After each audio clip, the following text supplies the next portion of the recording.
Welcome to the Road Trip Podcast. We have a super special episode for you today. Everyone's been talking about what the health, this whole meat hysteria thing. So we're going to break down the documentary and give you the truth about what in it is accurate and what is not. Now, we're about 7 minutes in. Yeah, we just started watching it. We thought it would be fun to just talk about it as we watch it. Just get our first impression. Yeah, so pretty much so far we know that the guys whose documentary it is, he's got a lot of family disease, so he's super health conscious. He's been, since he was a kid, just obsessing about everything, trying to follow all the proper advice.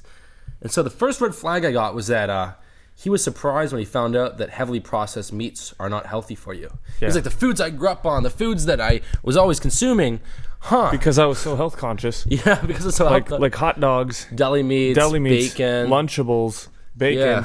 Well, apparently they're not healthy. I'm so surprised. I was always taught they were healthy. I know, and those things are packed with tons of Who's teaching that? Nobody stuff. teaches that. Yeah, they're packed full of chemicals, yeah, preservatives, and it's just shit meat. It's not even real. And they're meat. All those meats are very they're all, none of them are lean cuts. They're all very fatty. But all of them are with like the stuff that you get. They'll literally like grab it off the floor of the factory and just shove it into the hot dog machine, like in like dead rats and rat poop and shit. Oh man, they're all. It's not even. They're like not even talking about food. They're talking about something else. Yeah. So that was the first kind of thing we noticed, and then it went on and basically talked about the massive issue we have right now with diabetes. 1 in 3 Americans are going to have diabetes at some point, is what they're telling us. It's true. Yeah. Definitely. But I think it's even probably higher than that, because I saw a stat that at right now, like 74% of Americans are overweight. So there's probably, if there's that high of percentage. The only problem with that statistic is that they would say that you're overweight. Or yeah, you're 200 pounds. Yeah, it's measured probably on the BMI. Yeah. So it's like. Yeah, I guess it's a bit skewed. So, but there's not too many guys that are that muscular. But the BMI thing is kind of. So, I mean, because if you walk outside, there's a lot of people that are overweight, but it's not like we're walking around. It's like we're at a Walmart in mid-America. Yeah, like around here, Toronto's pretty, like a big city. There's not that many, like, overweight people. Yeah. But if you go to, like, a normal place, not a big city, it's pretty common. It's actually less common to see someone who's in really good shape. Go to a theme park and you get a different sample size. Disneyland or something, yeah. That's true. No, it is a massive problem. So they're painting the picture for like this state of emergency with all this disease that's going on in the healthcare industry. And then they're probably and then he wanted to do an interview with some woman at the cancer organization, and when she found out that he wanted to interview her about the connection with food and cancer, she called off the interview. So I guess he's trying to paint the picture that the medical industry doesn't want to talk about food and its importance in health. Yeah, which is interesting because they're obviously, this is like a pro-vegan movie, but they go in with the more benign thing where they like slip in with the food first. Yeah. Where everyone agrees, like I would agree with all this in terms of food is the cause of cancer because people eat shit food. But they're like slipping it in nice and sly, and then they're gonna paint the picture for the vegan argument. Yeah, they're gonna get into some vegan stuff. So let's just go with the flow. The first thing we saw too is the first person they introduced you to struggling with diabetes. Right, this was someone that is like no fault to. I mean, I'm not blaming. I'm not saying anything bad, but this person was heavily overweight. So. Yeah, he's like 300 pounds. 260, 300 pounds, very overweight. Probably inactive, probably does all the things you shouldn't do. So then they're going to pick one thing. Oh, this person also eats meat. It's the meat that gave them diabetes, not the unhealthy. Not the fact overeating. Not the fact that he's consuming, and chemicals way too much and he, he's obese. That person, people have when they hear, 2 out of 3 Americans are overweight, they don't realize that overweight could just be a little bit extra fat. But that's well above obesity as far as the medical definition. So they're picking a very, very, very heavy person to support their vegan thing. All right, let's get into it. In the next 25 years, 1 out of every 3 Americans will have diabetes. My name's Michael Abdallah. Good thing I'm Canadian. The Canadians won't have the diabetes. No. 10 years ago with diabetes, and 8 years ago I had 2 stents put in. I don't know where to go. I don't know what to do. You're just like out of options, and you don't know what to do. You're taking medicine. You listen to this doctor, and the cardiologist says take this. You know what kind of sucks is like so many people are just not educated at all about nutrition. Yeah. Like this guy has no fucking clue. What's going on here? It's a real challenging thing, and it's something that you don't want to get it. You just don't want to get it.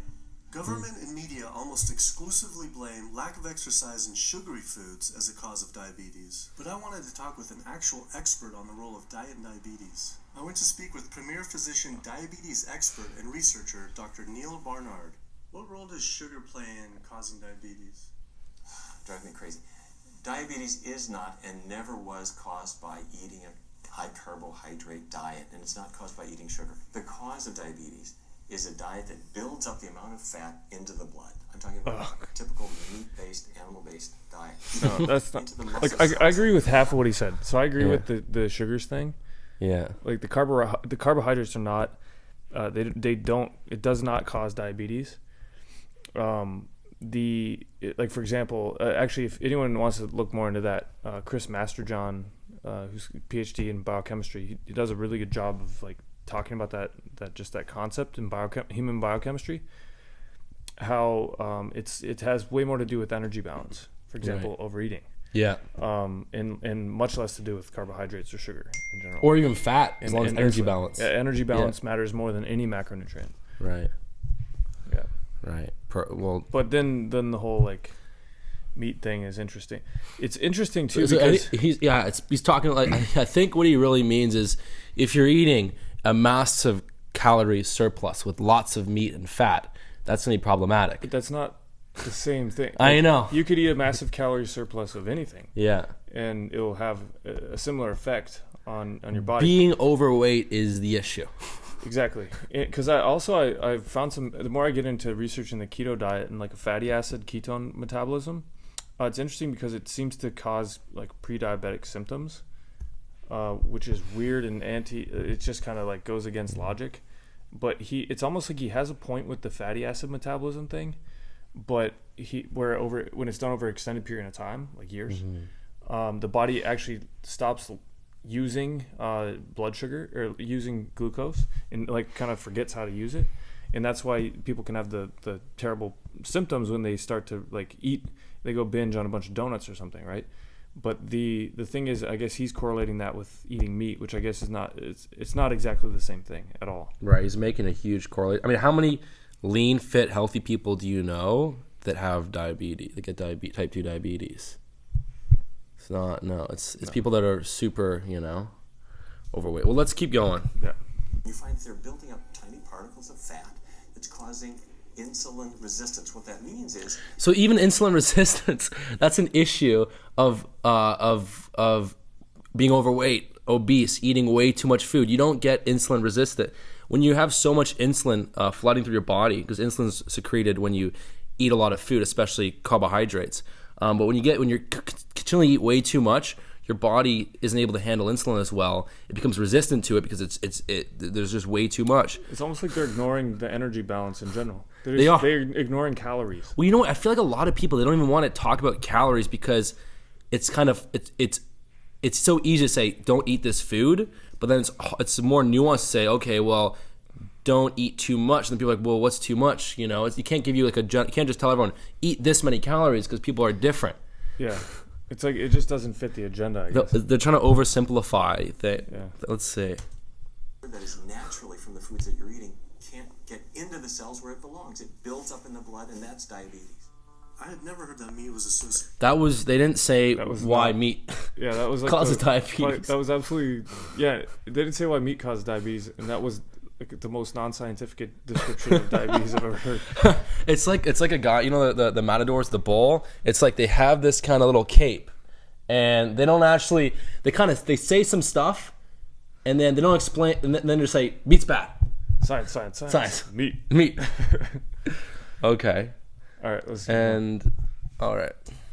Causing diabetes. We had always been told that sugar or obesity caused it. Renowned weight loss bariatric surgeon. Wait, did they disprove that obesity caused it? Everyone thinks that the sugar obesity caused it? No, he said the obesity. In that epic study, 500,000 people, carbs consumption was inversely related with diabetes. In other words, the more carbs someone ate, the less diabetes they had. But meat was strong. That's interesting. But then here's also the thing is that they don't know how many carbs they ate. Are they tracking their food intake like in a medical lab? It's really hard on these studies, yeah, because a lot of these studies are self-reported because they have to have people like out doing their life, right? Yeah. It's hard to track someone over a long period of time in a lab because it's actually really expensive. Where you gotta like put them up in a hotel or like whatever. You gotta keep them in the lab. And people do not report their food intake accurately. No, that's been proven. And skinny people tend to overestimate how much they ate, and overweight people tend to underestimate because they feel guilty. Yeah. You know, and then then it's like, you know, you gotta take this. It's kind of a limitation of that kind of study. Yeah, you gotta take that with a whole grain of salt. But it's also like, I could still see what he's saying though. Like if you're not in a calorie surplus, the amount of carbohydrates doesn't matter. It doesn't matter. There's plenty of research showing what he's actually just saying right now. Like people that eat a higher carbohydrate diet can still maintain lean body weight. Yeah, it was also kind of strange how the first kind of doctor, they were talking about like processed sugars, and then he was talking about carbs. It's like, well, you know, eating, you know, added sugar isn't good. Well, they're trying to make added sugar seem healthy. They're making these correlations with, like, they're making these big jumps. Yeah. Between stuff. Oh, processed meats, like a hot dog or like a Lunchables, is the same as grass-fed beef. Right. They're making this jump, you know? And then they're lumping even carbohydrates into like, added sugars and the carbohydrates means donuts. Yeah. No, not really. Get that aha moment. The starches, the carbs are good for you. They're not bad for you. This idea that carbs make you fat is utterly ridiculous. That's true. I agree with that too. Yeah. Fat in and of themselves. But now they're going to be like the meat. Just talk about the calories. I wonder if they'll ever talk about calories. They will not in the whole thing. at all. Now, eat fat, or about being overweight. Your body can't turn those carbs. Oh, he's blaming it on fat. Into fat unless you're really overdoing the calories. Obesity, oh, he said calories. You are at much higher risk of getting cancer. You're almost certainly when you're obese. Yeah, this guy's sounds right. We all want everybody to be comfortable with our bodies, but this movement to be comfortable with our bodies has made us comfortable with being sick, and that's a huge problem. That guy was right. Yeah, he's right. I like it. Just about every disease in there is because of what people are eating. Here's the thing. True. If I eat a sugary cookie, this guy again. You in like the Trojan horse, but waiting inside that cookie is a huge load of butter or shortening. Waiting in the cookie. And that's the part that leads to the diabetes. It's the fatty foods, not really so much. No, you freaking idiot! It's the fact that idiot that cookies have each cookie has like 500 calories, and you eat a ton of them because it's fucking cookie. And it's delicious. It's that is. Oh my god! They make these big logic jumps that it's just a broken logic. Yeah. Like it sounds good, and then bam. The fat doesn't make you fat. The sugar doesn't make you fat. It's eating too much of any of it that will make you fat. But he seems to just. Oh my god, this is bad. Oh, keep going. Okay. God. There's no nutrients in it. It's excess calories. There's no nutrients in the added sugar. Okay. So. Sugar, you don't get inflammation right away. When you eat sugar, you're not getting plaques forming in your vessels. When you're eating sugar, your body's going to store most of it as glycogen or burn it as calories. This guy's actually right. Yeah, this guy's right. He's right. I like this guy. Has taken all the focus off meat, dairy, eggs, pork, turkey, chicken. People need to understand. You know, if their child gets diabetes, you've just taken 19 years off their lifespan. We're talking life and death. I realized there was so much more about diet and disease that I had never learned. It felt as if this information had been practically withheld. Processed meat causes cancer. Sugar doesn't cause diabetes. I had doubt about the claims these doctors were making, so I did some searching on my own. Harvard researchers looked at 9 prospective studies finding that just one serving of processed meat per day increased risk of developing diabetes by 51%. They're using processed meat at this whole thing. Like, and then it's not the same thing. And then here's the thing with this study is that there's the whole issue is that people that are more likely to eat processed meat, they're more likely to smoke cigarettes, not exercise, overeat food. Yeah. So, you know, like someone who's eating a bunch of bologna sandwiches, like they're not exactly the healthiest person. So you can't control for all these other variables, so you can't really make an accurate conclusion. Like, you know, someone that's healthy, that's fit, that's exercising, that's taking care of themselves, if they have a little bacon a couple times a week, it's just not an issue. Yeah, you're right. Yeah. But then it's... ...developing in diabetes became undeniable. But when I went on the leading diabetes organization's website, the American Diabetes Association, not only did they not have this information front and center, they were featuring recipes for red and processed meat. And on their recipes for... That looks good, eh? Yeah. That's good. We should make that. Oh, look. Bacon wrapped shrimp. I love it. Alright, send an email to the American Diabetes Association, see if they'll get back to us. As destructive Oh, as and he does this kind of thing where he's like, if they don't get back to me, it means they have something to hide. That'd actually be like a pretty good meal. Like the shrimp's super lean, the bacon's fattier. Like it'd be filling. Yeah, you hit your macros. Good quality. The stew looked pretty good. This beef stew looks awesome. People who die from cardiovascular disease is the equivalent of 4 jumbo jets crashing every single hour. What a Look at this. Oh my gosh. Is that supposed to? Wow. Like is that? Who thinks of that kind of metaphor? That was the worst. This is a metaphor. psychopath. Just give me a percentage of the human population. Don't tell me jumbo jets. All right, they have another case study who's Yeah. morbidly obese. Very hard time Yeah. breathing, and while there, she did some blood work, and one of the tests was C-reactive protein, and on a scale there was a scale of 1 to 3, 1 being low for cardiac event, 3 being high for cardiac event, and my number was 10.82. What does that mean? That means I am on the road for a heart attack, and she said probably within the next 30 days. Because this woman that's like 310 pounds. That's pretty accurate. How do you know that? You got the eye.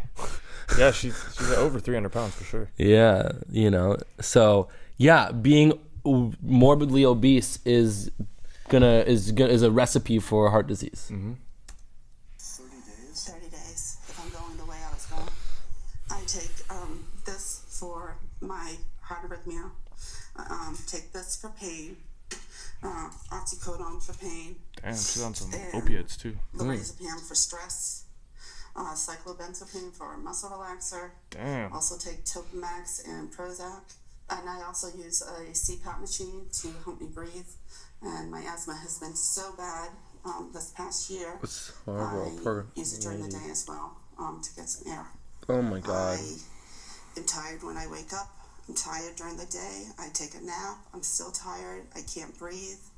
And Oh my But god. they're I gonna know I paint need this to make picture a that change. meat caused this. for my health, We'll see. or else I'm not going to be here for my Not family. overeating donuts. Oh my god. When What you a speak of horrible. heart disease, I would say the role of alcohol is That's pretty brutal. small. The role of sugar is very small too. Smoking is big. The good news is that most people have quit or never did smoke. The problem with animal-based diet, its contribution to heart disease is huge and it is pervasive. All this expensive. Explain why. Yeah, there's no way. Yeah, shit. Just This give guy- him the title of MD, and then just People say whatever listen. you want, and Yeah. don't back it up. Yeah, he's got a little formula on these little sound bites. He goes in, he says like all these kind of agreeable things, Yeah. and then he goes in meat, And it's so undeniable. The effects of meat is undeniable. undeniable without any actual evidence. I'm just gonna make the jump. All right, let's keep going. But it's funny because people fall for this stuff. Yeah. They're watching this like, oh my god, because they build up this case. Oh my god, look, show this obese woman, her life is over, and then they'll just show all this hysteria, and then they'll be like, have one person say, oh, meat is bad for you, and they're like, oh my god, it's like a scarecrow argument. Yeah. Procedures, bypasses, medication, none of which has one solitary single thing to do with the causation of the illness. So you die of a completely benign, foodborne illness that never had its causation treated. When we eat these kind of dead meat bacteria toxins, within minutes, you get this burst of inflammation within your system, such that you basically paralyze your arteries. You get the stiffening of the arteries, their inability to relax normally in half. So it's not like decades down the road eating unhealthy, there'll be some damage. No, we're talking damage right then and there, within minutes of it going into our mouth. Many people. So he was talking about are given a toxins. diagnosis of Alzheimer's Which I would agree. disease Like, when it's not if you true eat Alzheimer's. endocrine disrupting chemicals, if you eat, People suffer dementia you know, due to a their bunch of brain preservatives, processes if you in the eat brain clogging a bunch up, of and excess the hormones that are nerve pumped cells into your get food, shortchanged like off meat, in for the example, blood. And guess where then of the course, yeah, you're gonna have an cholesterol adverse reaction. comes from? Those little It's tiny agreeable. arteries are clogging up from that steady stream of They're talking cholesterol about that's shitty Really quality quite food. clear from the standpoint of cancer and the standpoint of cardiovascular disease that animal protein plays an enormous role. Is chicken better? question whether you want to be shot or hung. The flesh food that I would eliminate from the American diet would be poultry, would be turkey and chicken. A brilliant advertising campaign has convinced people. I'd say, like, I would actually agree that chicken or poultry in general is like the worst. It has the most amount of hormones pumped into it in terms of these like commercial chickens and stuff. So it's pretty shitty. Like if you don't have good chicken, are clear-cut carcinogens, and they can form in any kind of meat as it's heated, as it's cooked. But by far the biggest source is chicken. We sent researchers into fast food and family restaurants. Not only were there carcinogens in every single restaurant, but we found them in every single... Okay, showing McDonald's and KFC. If somebody brings their family... Is this rocket science?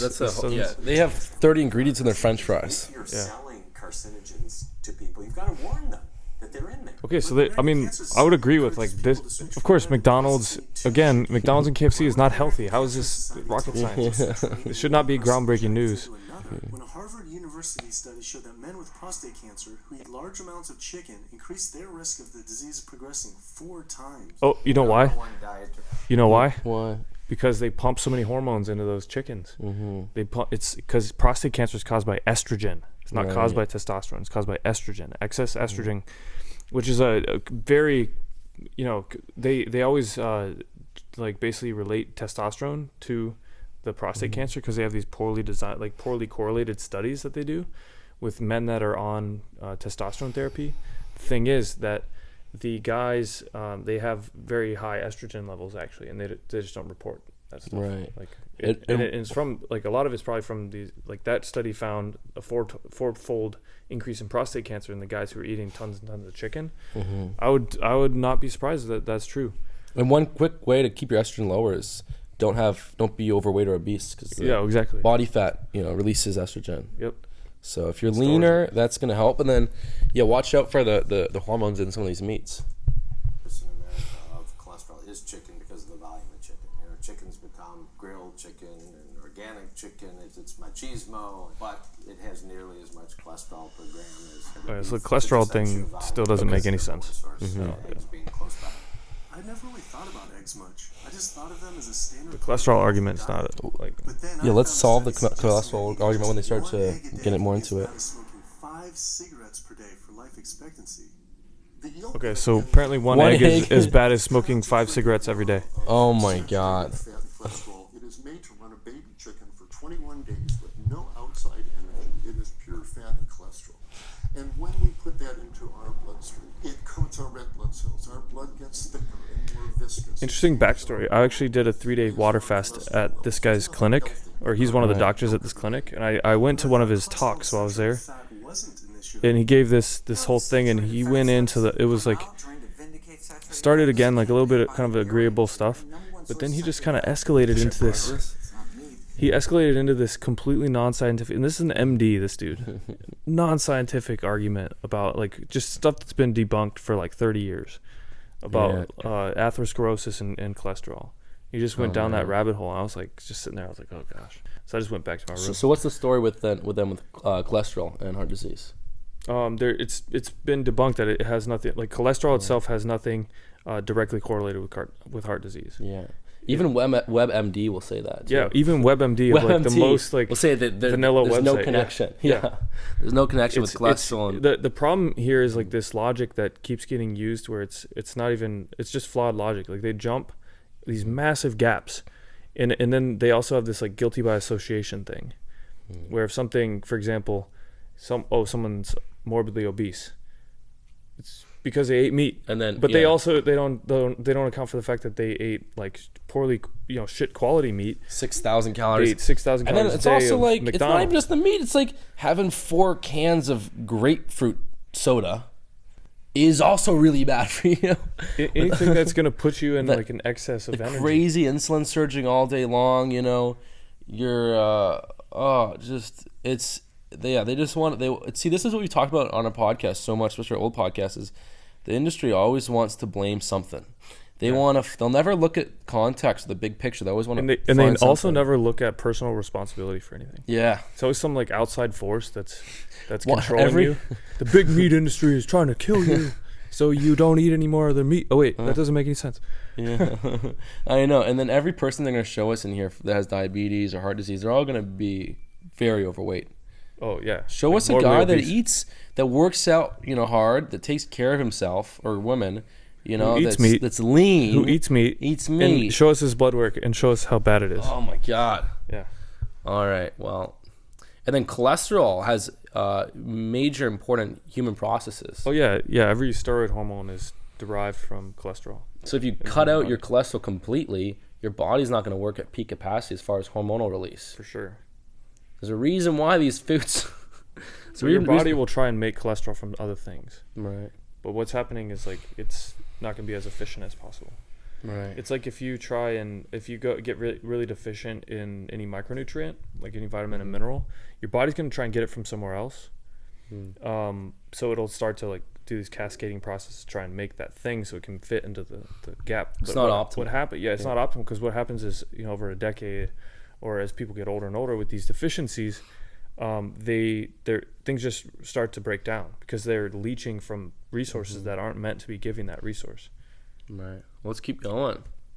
Hopefully we can go 5 minutes without having to stop it. Yeah, it's just this might take forever. The global dairy industry got together and meeted and explicitly agreed their agenda was to neutralize the negative impact of milk fat by regulators and medical professionals, unquote. So what did they do? They funded studies. The main study that started the whole saturated fat media craze was funded by the National Dairy Council. The egg industry similarly funds. I believe this stuff. This is all like all these associations and councils councils just fund all this propaganda. Only when compared These to fake eating studies. a McDonald's sausage McMuffin. So what they're really saying is that eating eggs is just as bad as eating a McMuffin. When you eat foods, When you compare one steak thing. or processed meat, a hot dog, you're not just getting saturated fat. You're also getting other additional Don't toxins McMuffins that are have in eggs in that them? food. There's heme iron, carcinogens, processing chemicals. This is all a lot more complicated than just looking at saturated fat. The strategy That's true. is not on making the products any safer. The strategy is to just try to confuse the public, to introduce doubt. There's a famous tobacco industry memo. It's called "Doubt is Our Product." That's all they had to do. They didn't have to convince Americans that smoking was healthy. Right? They just had to introduce doubt. Then they would win. If there's just enough Sounds like what they're doing with this people gotta throw their hands up, Yeah, they're using the same strategy. is their game. I really don't think people thought what they ate led to heart disease. They think, oh, it's genetic, my parents had it. And I don't think people really think that what they ate led to diabetes. I think, oh, my parents had it. That's true. Yeah. Cancer. This guy said People a lot of have bad true stuff. lifestyles Yeah. that they've inherited environmentally. They've been exposed to a certain way of eating and living that they've carried on into their adulthood, passed on to their children. That is why they go on to develop the same diseases that their parents Showing more overweight, had obese for people. them. But it is not inevitable. Even if you have a genetic predisposition, doesn't mean it's going to necessarily manifest. And what determines whether it manifests or not? This guy's the those founder of that epigenetic variables, fasting things clinic that I you went to. The environmental factors, the dietary factors, the lifestyle factors. So we can actually change the expression of genes, tumor suppressing genes, tumor activating genes, by what we eat, what we put into our True. body. So even if you've been dealt a bad genetic deck, you can still reshuffle it with diet. True. I had always thought that I would develop heart disease at a young age because both my dad and grandpa had heart attacks. I was taught that they were genetic, but their heart attacks probably had less to do with genes and more to do with their diets high in meat. That's why when I went on the American Heart Association's Heart Healthy Recipes page, I could not believe they had an entire section on beef recipes. This was just like the American Hell Cancer yeah. Society encouraging people to want carcinogens on their site. Meatloaf, pork. Why are they going to who trusts these associations anyway? I know. He acts like they're supposed to be these benign organizations. The cancer association's in business as long as there's cancer. What was that? These associations are only in business as long as that disease exists. Right. A whole section on beef. That's true. That's it. Recipes, and there's Yeah. also So why does he section think on there's some egg kind of recipes. big resource? There's such a strong They should link be trying to between cure it. beef, red meat, and heart disease. I honestly don't know because I don't do that, I guess. That's not what I do. So he called the IT guy. He called their customer support line and he's asking him all these questions. And he's like, that's not my job, dude. Bro, I just work on the servers.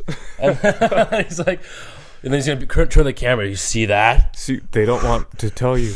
But he'd have someone get in touch shortly. I was, however, able to talk to the president of the American College of Cardiology, Dr. Kim Williams.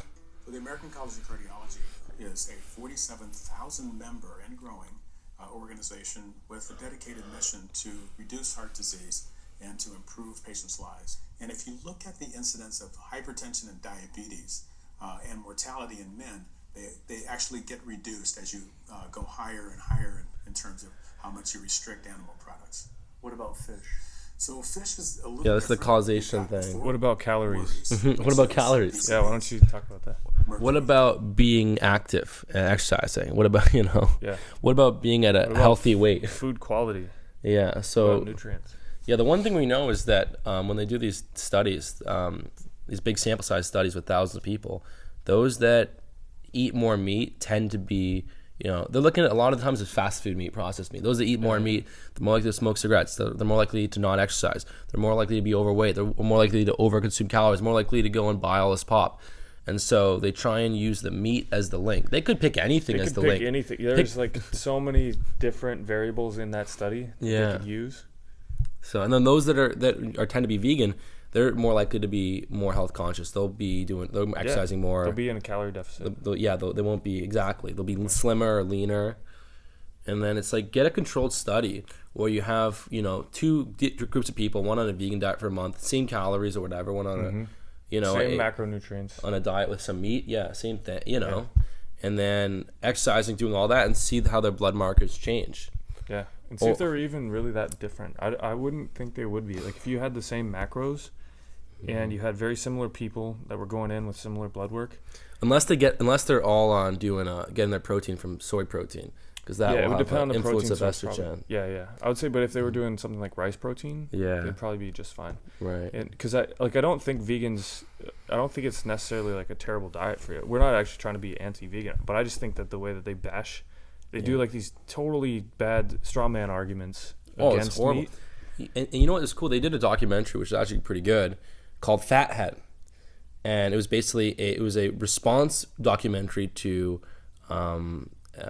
what's that McDonald's documentary? Super Size Me. Super Size Me. Yeah. And so he's like, you know what? I'm gonna lose 30 pounds eating fast food every single day, every meal. Yeah. And I'm also gonna get my blood markers checked and look at my risk for heart disease, my risk for so on and so forth. Super Size Me thing. He was eating 6,000 calories a day. Like, of course you can get fat. I know he was eating more than he even wanted to. So anyways, this guy that did this fathead one, he ate at fast food restaurants every single day, every meal, and he lost 30 pounds over like 3-4 months. He ate only 2,000 calories a day, and his health improved. His health markers improved. He had lower risk of heart disease, and he was eating meat. Yep. He was eating meat. French fries, doing all that, but his health markers improved because less calories. They'll never look at the big picture of exercise and calorie intake, and it's too simple. We're gonna spend like 2 hours watching this and just keep hearing them. It's gonna be the same shit. Yeah. This person that's 290 pounds, that's eating 6,000 calories a day, and also is eating meat, is gonna get diabetes or heart disease because of the meat. Show us an athlete. Yeah, show somebody else. And cholesterol is all over the place.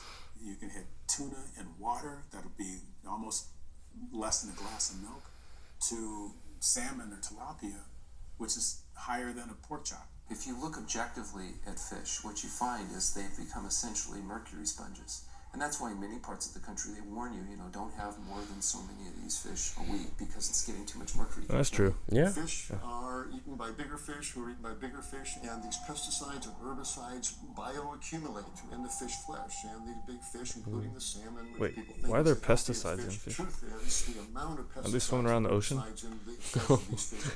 don't know.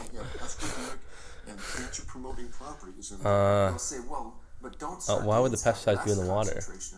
I guess unless people are dumping pesticides in the water. There's mercury and stuff, Mercury doesn't make it healthy. It just makes it less toxic. Farmed fish is by no means healthier. Well, maybe they're talking about farmed fish. That these animals have to be fed, similar to chickens and turkeys kept in confinement. Have you ever had wild fish? Yeah. Oh man, it tastes awesome. Well, it's amazing. Like bass, like striped bass in the ocean. Shit. Yeah, it's so good. Okay, wake me up when they say something good. dioxins, being the most toxic man-made chemicals known to science, cause all sorts of things. They cause so now they're talking about they cause cancers, they cause endocrine smokestacks. Problems. Most of your what are they talking about? 93% Smokestacks, from eating meat and dairy products because it climbs up in the food chain so effectively. So you can get exposed living near these incinerators and breathing it, but it'll take you 14 years to breathe in as much dioxin as a cow will ingest by eating the grass in one day. Wait, that dioxin will the grass is what gives them the dioxin? Wait, hold on. Because the factory releases this stuff, it gets into the grass. So this argument is saying, this is interesting. It's saying this factory with the smokestack is releasing this dioxin into the atmosphere, which the cow only accumulates because he's eating plants. Plants. Wait, this seems like and plus there's a bit of a break in this. Most cows that you're gonna get your protein from, they're not eating grass. They're feeding them grains, right? Yeah, they're usually feeding them grains. But isn't that interesting? They're saying that that this dioxin is being ingested into the cows from the plants that it eats. Vegan diet's not working for the cows. Yeah. Right. Meat or dairy products is going to get that dose of dioxin. We got a pregnant woman. Men have no way drinking milk to get rid of dioxins, but women have two ways. They're both involved. Periods. In the baby. One is that dioxin crosses the placenta into the growing infant. Oh man, and the other is that it comes out from the breast milk. So if you have a meat and dairy consuming mother breastfeeding that infant, then the highest impact. But what about the plants that filter those dioxins, and now the stuff is trapped in the plant? They forgot to talk about that. What about all these other animal products which are introducing? Imagine as the fetus is developing, introducing these very harmful toxins which create reproductive abnormalities, developmental problems, and hormonal issues right as the child is developing, the most critical stage of development. It does make you worry when people say, don't you want to have a little bit of milk because you're pregnant? Don't you want to have some fish because you're pregnant? Who do you think is going to get the chemicals that are in there? All these environmental toxins and toxins from the feed that they're being fed accumulate in their tissues and are released into the mother and unfortunately to the child when you eat these products when you're pregnant. True. They're still comparing apples to oranges. Like meat in general, there's good meat and there's bad quality meat. Yeah. They're talking about bad quality meat, which I would agree. And like we tell people not to eat shitty meat. PCBs have been banned since the 70s, but they persist in the environment. Dioxins, all of these compounds can create hormonal, reproductive, developmental damage as well. That's true. Eating organic beef. That's also why it's nice to fast too. Yeah, because you give your body that time every day. Yeah. Like dioxins, like strontium-90, because they fall out over all sorts of farm fields and water bodies, and they don't skip over the organic fields. And so really the contaminants are coming in regardless of how these animals are raised. It's also going on the plants.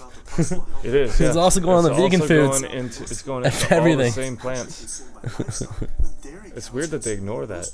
I know. This argument, if you're going to argue for like environmental pollution, they're like it can't skip over the organic farms, but wait, it can skip over all the other foods. All the other plants that are all farmed also. I know.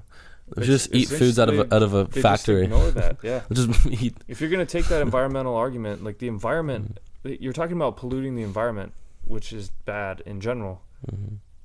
But they just like correlate that to meat immediately, but they forget the fact that we also farm vegetables. We farm crops. Yeah, we farm grains. We farm everything else. And so with that logic, that those dioxins and those toxins would still be polluting our farms in general. So eat nothing.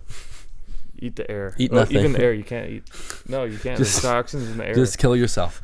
Terrifying, especially considering how much cheese I ate in my life. Cheese is an amazing product. I love cheese. It's probably one of the single best foods at compromising health that you're going to actually feed to people. Think about it. You've got an animal product, so you've got all the issues of biological concentration. You have a highly processed food product. And not only does it have naturally a lot of saturated fat, but you put a lot of salt into it. There's a strong link between salt's good. foods.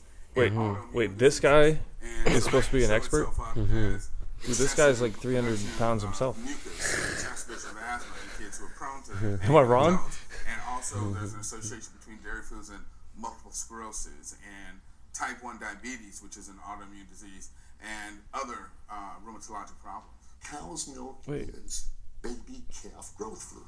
That's what the stuff is. There's absolutely no child or human on earth who actually needs the milk of a cow any more than they need the milk of a giraffe. I agree with that. Yeah, you don't need milk. In the world are lactose intolerant. I mean, that's the normal state That's of true. affairs. Why would your body create this enzyme to digest Well, lactose? most people in the world, yeah. But I guess in North America, it's not as common. Like in Asia, it's like very common. Like in some countries, it's only up to 20%, but in other countries, like 80%. Yeah. So, Wait, I mean, so is this supposed to be about well. vegan? Is this supposed to be about a vegan diet?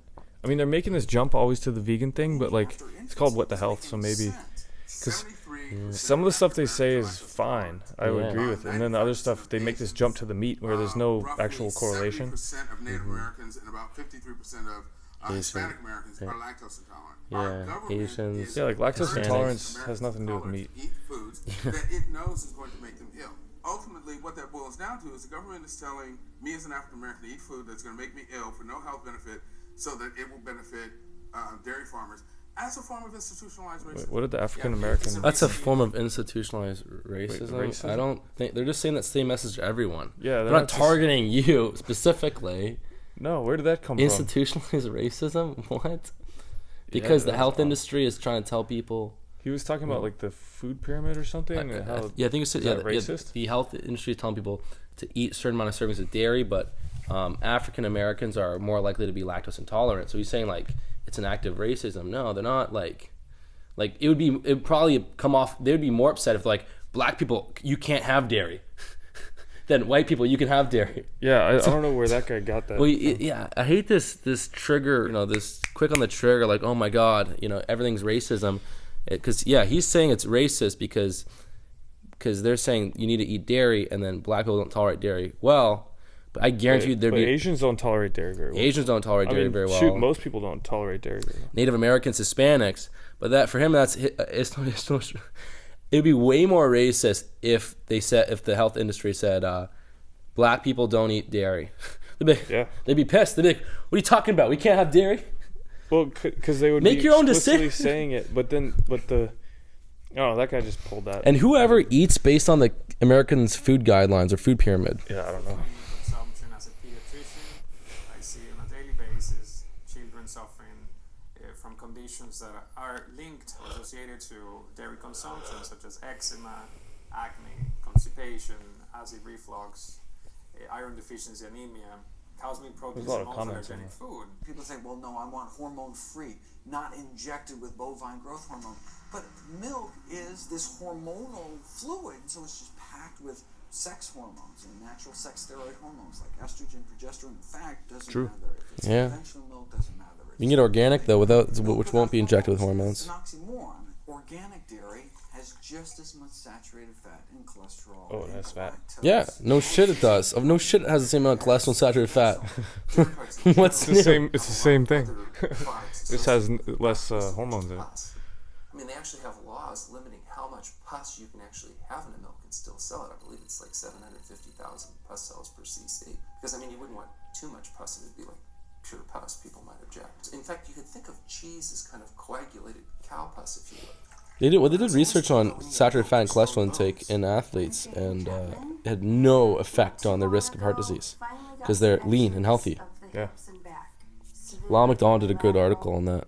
Osteoarthritis of the hips, and actually I'm scheduled for 2 hip replacements. That's bone on bone. It's the grinding of the joints. My stability I'll just hear the fingernails. The bone on bone is scary, man. Oh, I don't even want to picture that. Strength train is the best thing you do for bone density. Yeah. Strength train. Some weights. Lift weights. I did my DEXA. My bone density was like top 99.9%. Wow. Yeah. Yeah, for my my age, height, weight kind of thing. In kids and whether they get stress fractures and that kind of thing. And the kids who drink the most milk have zero protection. Milk That's why women need a strength train, especially because they're most at risk. Yeah, definitely. And a large group of older women over an 18-year period, the milk drinkers had zero protection from fractures. So this old notion that somehow milk is going to build strong bones or protect your bones. It's true. Yeah, it's not. I agree with this. That's right. Milk have higher rates of hip fractures, have more cancer. That's why we got to keep putting the info out, man. People aren't even looking at the right stuff. I know. Highest rates of osteoporosis. So clearly, because they're gonna just blame meat for all this. Doing more research, I found that dairy was linked to many different types of cancer as well. Just like many of us, I thought that the majority of cancer was due to genes, but only 5 to 10% of cancer is actually genetic. Any agree with that cancer is too. caused by a DNA mutation, but that's not enough. So that can cause that first cancer cell, but one cancer cell never. Well, I think I think it is a mistake to be drinking tons of milk all day long, with all the hormones and stuff in it. Yeah. Like it's not. I remember when I was a kid or teenager, everyone was saying drink. Oh, even my grandma Patsy, drink the milk. Yeah. And I knew, I was like, no, this stuff isn't healthy. Like my only thing where I'll have like dairy is like if I want to have some cheese is my fix.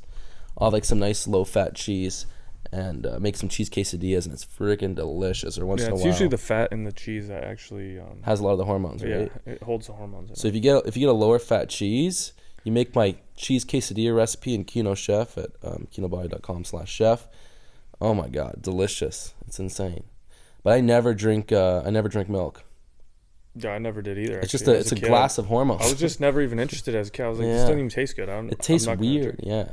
So actually, I've drank probably like less than 10 cups of milk in my entire life. If I want it, oh really? Yeah. I used to drink it with cookies, but I found out that like unsweetened almond milk is better. No, I still don't even like almonds. I prefer something like just coconut milk or something. Yeah. Because almonds have been shown to increase SHBG. I don't know if we'll finish this thing, dude. Because it's an hour and a half. We're watching it like at a 25% pace. Yeah. So it's gonna be like 6 the hours. Same stuff over and over. Cancer cells, now we're running into problems. So we need to reduce the growth factors in our body, like IGF-1. Oh, and fasting greatly reduces IGF-1. Mm-hmm. So fasting helps reduce the risk of cancer and aging. Which I think is interesting because these guys, a bunch of these doctors that are on this, they run that fasting clinic. Why are they not talking about fasting? They're not talking about the benefits of fasting at all. Which is fasting is a huge. Fasting is way more effect, powerful than like fasting can cure. And that's interesting because they're not talking about it. However, at that fasting clinic, they've cured tons of people of cancer. They've cured countless people of lupus, but they didn't do it through the diet because it's not a diet clinic. Mm-hmm. It's a fasting clinic. Right. They did through fasting. Isn't there something where like you're not technically allowed to say cured someone of cancer? You technically. Like, there's some they, sort of. They couldn't claim it, so I guess they can't really maybe talk about it. But they did, you know. But people that went there and fasted with cancer. And you know why? You know why they have that regulation? Because there's no money in telling them that they cured cancer from if people fasting. Are hearing this. I was surprised that place even existed. I drove up from LA. I drove 7 hours to go to that place. It's in north of like Marin County, California. Mm-hmm. And I did just a 3-day water fast, like pretty simple. But there are people there that do 30-40 day fasts because they have cancer, and the fast their bodies will eat the tumors. It'll cure the cancer. Same with the lupus. It'll cure the lupus. It'll cure any autoimmune disease, and there are a lot of people there with type 2 diabetes. And that's after like a 1 week fast, or how long? Like 30 days. Damn, dude. If I fasted for 30 days, I would be like 150 pounds. Oh yeah, I'd be so skinny. I'd be so freaking skinny. Well, your metabolism really just shuts down. At that point. See, like, it's going to preserve. You'll stay alive. First week, you probably lose 10-12 pounds. Yeah. Next week, I lost 11 pounds in 3 days. Damn. But you put it right back on after. Yeah. It's like water. Let's keep going. I mean, we might not get through the whole thing because I think it's pretty redundant. Yeah, they say the same stuff. It's the same thing with just a different doctor, a different 300-pound case study. Yeah. Growth factor 1 is this cancer-promoting growth hormone involved in every stage of cancer cell growth. Fast. Any animal protein boosts the level of IGF-1. Dairy products increases your risk for various forms of cancer, especially those related to your hormones. So breast cancer, prostate cancer. Mm-hmm. Probably true. Yeah. This is not a product, even in its most pure state, you want to be consuming because it does come with risk. I found out that dairy can increase a man's chance of getting prostate cancer by 34%. Estrogen. For women who've had breast cancer, just 1 serving of whole dairy a day. And you know what's also interesting? There's some cool research on basically what they're kind of painting this negative picture in milk. There's some cool research, and Lon McDonald broke this down, but basically drinking dairy milk had an increased risk of osteoporosis of some of these diseases, but the same correlation wasn't shown with like cheese and yogurt. So for some reason, the cheese and the yogurt fermentation. Yeah, something like that. So those weren't nearly as bad as the milk. Interesting. It's probably the fermentation, because a lot of foods, even soy has a similar thing. Like, there's plenty of research showing on like just factory soy, commercial soy that can cause all sorts of hormonal issues, but there is no research. There's no convincing research showing that same correlation with fermented soy. And interesting. Yeah. So and then also there's another study showing like that those that ate dairy protein from like yogurt or like Greek yogurt or cheese had a lower body fat in some studies, but there's a lot of probiotics in like yogurt, good yogurts, but not necessarily something like a yogurt. But I would absolutely agree. Don't drink cow's milk. Yeah. Plus, the stuff to get any probiotic benefit, it has to be unpasteurized, which typically is not sold. Oh yeah, they don't. It's illegal actually. It's illegal to sell. But you can find unpasteurized stuff in California, like the cheese and the yogurts. You can find that stuff in certain states like California, but typically it's hard to find in a grocery store. You got to find it at a farmer's market. Yeah, it's in Canada. It's massively illegal to sell raw. You can do raw cheese, but not raw milk. Yeah, it's interesting. Why? Disease 49%, and dying from anything 64%. Why weren't breast cancer sites like Susan G. Komen warning everyone about this? Well, because they would go out of business. That's apparently one of the worst websites, like charities. Komen, very corrupt. Breast cancer. There was a study published in the Journal of the National Cancer Institute that found out women consuming dairy who has had breast cancer increases their risk of dying of breast cancer. Because all the estrogen in the milk and stuff. Why it's not on your website? I mean, estrogen is terrible when it's out of balance. Wreak a lot of havoc. Once again, another health organization rep saying someone else. I don't like how this guy is just calling random people. Of course, they're not gonna know. I know. It's just some employee they're paying $8 an hour. They're not running they're not putting the content in the site. Yeah. They didn't want to answer my questions in person either, and told us to stop filming, but promised they would connect me to the national office directly. Yeah, he's talking to people that are just employees. Like, they don't know. She's the receptionist. Yeah. Tell me, why are you not warning the people about this? Breast cancer can be prevented with a healthy diet and lifestyle, but we're not. We're talking about pink ribbons and putting all the money into research for the cure. I, for one, know that I would want my daughter, my mother, me, I want to focus on not getting to that point, and that's where I would like to see more energy and effort put. I had been a hardcore cheeseaholic virtually my entire life, despite the risks, but like so many others, I seem to have been addicted to it. Cheeseaholic. That the casein protein, that's the main protein in dairy products. The skull. Cheese. It breaks apart in the human digestion to create what are called casomorphins, casein-derived morphine-like compounds that go to the brain and they attach to the very same receptor that heroin connects to you. Oh, dude, you want to eat some cheese? Why people like cheese. Do you want to eat some cheese and fucking go on a heroin binge? Wait, you're more unhealthy than you've ever been, but that cheese just calls out to people. Casomorphin may play a role in SIDS and sudden infant death syndrome, may play a role in autism. That's why girls love my cheese quesadilla so much. Why we don't want infants drinking milk from cows. Because they'll become heroin addicts later in life. Grams of casein per liter compared to 26 grams per liter for cow's milk. That's practically 10 times more. No wonder it's so addictive. This talk about addiction made me think about all the drugs animals are fed. I went to the headquarters of the Center for Food and Safety, the nation's... I gotta call my rehab center, my local rehab center, and say, hey, I need to come in. Like, oh, what's the issue? I'm addicted to cheese, man. I'm addicted to cheese, man. The casomorphins. How many cheese people have they had at in rehab places? Oh my god. People fall for this stuff, though, eh? Yeah, I mean, we think about this like health stuff all the time, but I know most people don't. So, well, let's give it 10 more minutes and just Yeah, 10 more minutes. I get kind of bored. And we're only like 1/3 into it. Drugs in our food. So that we know of, there are at least 450 different drugs are administered to animals, either alone or in combination. These drugs are given to animals for a variety of reasons, very, very few of which are actually beneficial to consumer health. We've got drug companies that work real hard to make sure they can sell lots of drugs to people raising cows, pigs, and chickens. The pharmaceutical industry sells 80% believe that. of all the antibiotics that it makes in the United States to animal agriculture. Antibiotic residues are found in meat. Screw them. Antimicrobials are found in meat. Big pharma. There's been ractopamine found in meat. There's been hormones found in meat. So right there, you're talking about 4 different drugs. It could be, in the same. It's a big business.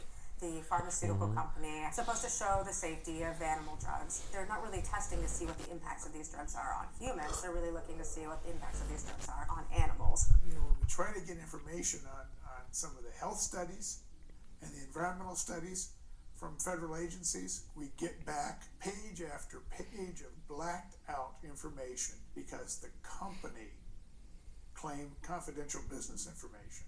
Consumers have no idea what is in the products that they consume. So True. how sick something makes me and how we gotta bad change it is this. the environment.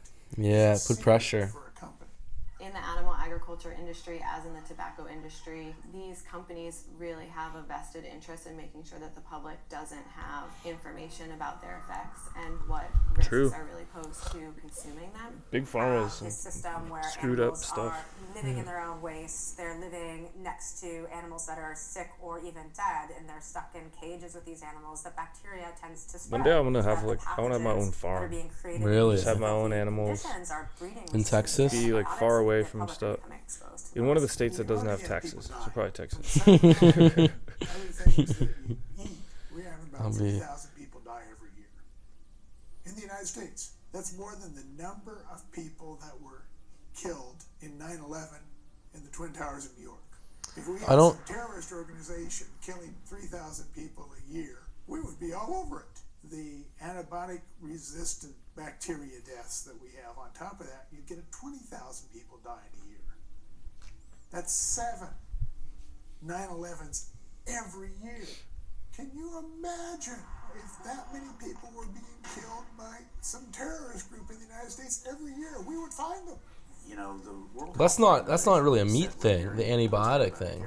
No, it's not. That's a pharmaceutical thing. That's a pharmaceutical issue, and the amount of antibiotic exposure you're getting, that's going to make yourself resistant to it. That's more so going to be from actually taking high doses of antibiotics, which a lot of people do. It's actually really common. Tons of people. That's why we got. Antibiotics. That's why you got the probiotic stuff. That's why probiotics are so good. Like we were drinking this Kavita. And we had this good drink, And then Chris has got one of his best-selling supplements people have been loving is Florisil. Changes people's whole gut flora. Like it will totally help, especially people that have been on antibiotics. If you have to go on a bit higher of a dose of Florisil. I recommend 3 to 4 capsules a day until you can start feeling better, but it does work. It'll help you. And I guess one of the important points, especially with watching this documentary, is it's hard to be perfect. In 2017, it's pretty hard to eat a perfect diet.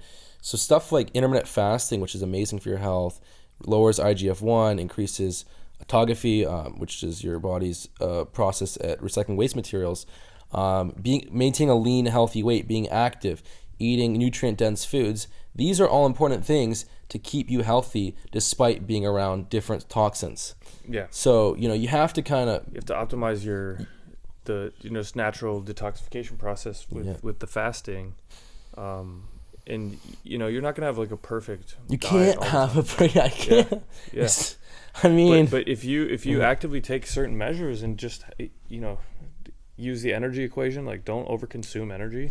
Yeah. Based on your metabolic rate and your activity levels, and then just do it. Don't be in a hyper stress state, like where you're. Yeah, don't have excess stress, because another thing they're not saying is like a lot of these diseases are literally the stress on the cellular level is the root cause of most disease, including cancer. It's that stress, that physiological stress, is what causes those epigenetic changes that trigger the cancer mutations. Yes, I mean, you know what? If you don't have to be perfect, but if you do the right steps and you're maintaining a healthy weight, doing all this stuff, eating fruits and veggies and everything, your body can maintain a healthy, optimal condition without being perfect. Because really, the people they show you that have the most health issues, it's a lot of variables combined. It's a lot of things. That they're super overweight. They're eating tons and tons of excess calories and fats and sugars and junk. They're not happy. They're stressed out, because when you're that overweight, life isn't fun. You get aches and pains, and you get confidence issues. You can't sleep. You can't breathe properly. Not having any sex. You can't have any sex. Your hormones are all out of whack now because of all this excess fat. And then combine that with smoking and then this and that, and then all these different variables. Now your body has no ability at maintaining a healthy state. Yeah. We should make a documentary. Yeah. What the bullshit? Would you want to see if anything else comes out of this? Let's say a couple more minutes. A few more minutes. I don't know. Seems like they say the same stuff. Or be like Civil War medicine. They're like talking about all these tangential. They're talking about these tangential issues that have nothing to do with meat itself, but more of like the current state of our system right now, which I would agree with a lot of the stuff, like the pharmaceuticals, the hormones, the antibiotics, all that is terrible. The toxins in the environment, that's bad. Don't live near a pig farm. Well, I wouldn't want to. Man, it smells terrible. You can't see how it impacts the average person's life in Duplin County, North Carolina, and not be a little upset about it. Wait, how? From an environmental standpoint, from a community standpoint, I think we're done. All other aspects. North Carolina, another obese guy. We've already had bouts of swine flu, or H1N1 as they prefer to refer to it. That particular swine flu incident was originated on a farm here. You know what's funny? For me at 5'10", I would be obese at 200 pounds, right? The BMI would say I'm obese at 200 pounds. And I've been like 195, and I was still like not fat. Like I was still kind of like normal. I was guy. bulkier, like athletic, but not like, I still had some hints of ab definition. And so when they show like these people are obese, they're morbidly obese with the health issues. Yeah. They're like the high end. So I mean, I think it might be getting into more of the environmental stuff, but I feel like I agree with their environmental arguments. Like the state of the system right now, the way that it's done is not optimal. That's for sure. Yeah, I mean, what do you want to wrap up with? I mean, we kind of just explained how they make these long leaps without backing up too many claims, and then it's a lot of the issues they're talking about is when you're super overweight, unhealthy, inactive. Yeah, that's a state for diabetes, heart disease. They won't show you an example of someone that's lean, fit, that lives a healthy lifestyle, that eats steak every night. Yeah, with great blood work. And an egg is equivalent of smoking 5 cigarettes. It's stuff just the cholesterol saturated fat thing. When you're eating in a massive surplus, you're inactive, and you have cholesterol and saturated fat, that can result in negative effects. But the common link there is being obese, having a mega surplus of calories. When you're burning off those excess calories, when you're in an equilibrium, you know what? You need some of that saturated fat and the cholesterol to promote your hormones. Yeah, exactly. So they're not paying attention to the obesity itself, like the reason, which blows my mind too. Like, how do people not know that obesity, or no one claims it? Obesity is caused by energy surplus. They didn't say that once. No one says it. Not even like the Obesity Society, which probably I know they want to searching for the cure for obesity. Donate money to us. We're gonna find out what it is. What is? Yeah. I mean, but they said some stuff that's true. We got to focus on the quality of food, and tons of processed meats aren't optimal. Yeah. They had some factual statements. The carbs aren't evil. They said that's true. Yeah. So true. I mean, we kind of agreed with a lot of it, but then they made these big jumps. They made jumps, and then they made these arguments that like they would like skip out on something, like the dioxin argument. Yeah. Very illogical. Like, the toxins in the environment are going into the grass and the plants that the animals are eating, and then the animals in turn. What about the direct toxins into the plants, into all the crops that we're which eating. Is a direct process. I don't know. Yeah, it's not. And they made the argument like, these other organic farms don't escape those duh, and so the crop fields don't escape it either. Yeah. So you know what? I don't know. Well, basically, we'll wrap it up here. If we finish this again, and there's anything else we need to address, then maybe we can do a follow-up episode. But I'm pretty sure it's just kind of the same stuff, or maybe they'll talk about environment or something. But this is we're taking this from a health standpoint. Yeah. So I guess all in all, it's like, we agree with some of the stuff, disagree with logical fallacies and straw man arguments that they're making that are just pretty obvious. to push their agenda. But I mean, of course, there's going to be an agenda. No one ever makes anything unbiased. No. Why would you? If you believed in something, you're not going to make an unbiased thing. And right? a good documentary to watch, what I actually kind of enjoyed, was Fathead. Watch this guy eat fast food every single day, which isn't healthy at all. We're not suggesting that in the least. Yeah. But he's eating fast food every single day. He's eating to prove a point. Yeah, prove a point. He's eating 2,000 calories. He's in a deficit. He's walking every day. He's doing some light exercise, and because he dropped 30 pounds, he actually all his health markers improved. Yeah, there was a dude who did that. A doctor that did that with Twinkies or Oreos and something. Yeah. So he lost 30 pounds with Twinkies. Yeah. So pretty much, you don't need to freak out about meat. Yeah, I guess that's the moral of the story. Maybe don't eat tons of cow's milk though, with the heavy amounts of. Yeah, I would agree with that. Yeah. And then, just pay attention to the quality of your food. Mm-hmm. Get the nutrients that you need for your body to function properly, and avoid foods that are treated with excess hormones and antibiotics and stuff that's going to be transferred, drugs that are literally going to be transferred in from that food into your body. And a good health hack to do would be to fermented probiotics. Fermented foods and take a daily probiotic like Florisil 50.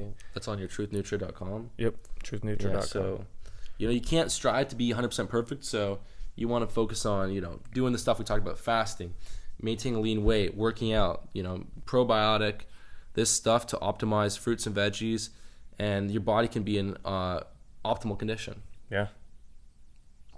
All right. Without having to live in a cave 400 years ago. Yeah, and you don't have to do any kind of radical stuff either. Yeah. All right, thanks for listening. If you like this show, definitely go subscribe in iTunes or Stitcher, Google Play, wherever you're listening to YouTube. And we'll see you on the next episode. All right, peace.